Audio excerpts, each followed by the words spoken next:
So I think the way that we as wealth managers need to think about the next generation is twofold. It's partly education, and that needs to start at grassroots.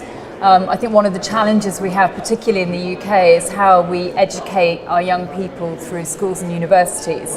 And I think banks, wealth managers need to be more engaged in those conversations quite early on. I think the second part of it is how we communicate with the next generation, because whilst many of us in the wealth management industry are, let's say, tech dinosaurs, for the next generation, they're really tech natives. They think differently, they communicate differently. And we need to make sure that we can hold those conversations in the way that the next generation understand. For us, I think a lot of the work that we do with the next generation starts with wealth planning. So thinking about the succession of their family's wealth, helping them to engage with networks of other next-gen young people, and create that change that really the next generation seem to want to engage with. So it is tough as a wealth manager to differentiate yourself. I think we all have to be quite honest that actually if we look at our platforms, products and services, they do start to look quite similar. So for me it comes down to the people. Do we have the right people? Do we have a relationship manager base that reflects a very diverse client base? That's the starting point for me.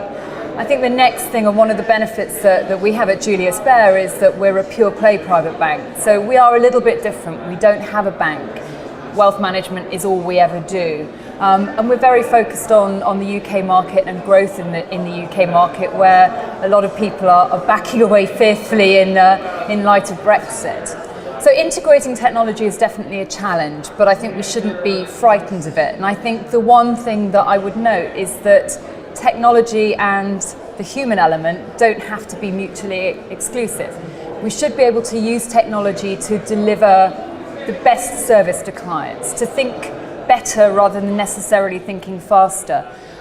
So for us, that's in terms of giving clients access to apps on devices to enable them to view, to communicate, to transact, but also allowing our relationship managers to use technology to give better advice more efficiently, but really leaving that human element that they are doing the bespoke piece and they are delivering that message to clients. The greatest challenge to the industry, I think it's very easy to say it's the regulatory framework, which is always a challenge. I think it will be keeping a pace with some of the new entrants into the market, but I think one of the interesting things, if you combine those two pieces, is that actually, as wealth managers, we do have a head start on the new entrants in terms of understanding the regulatory framework. We just need to make sure that we can capitalise on that head start.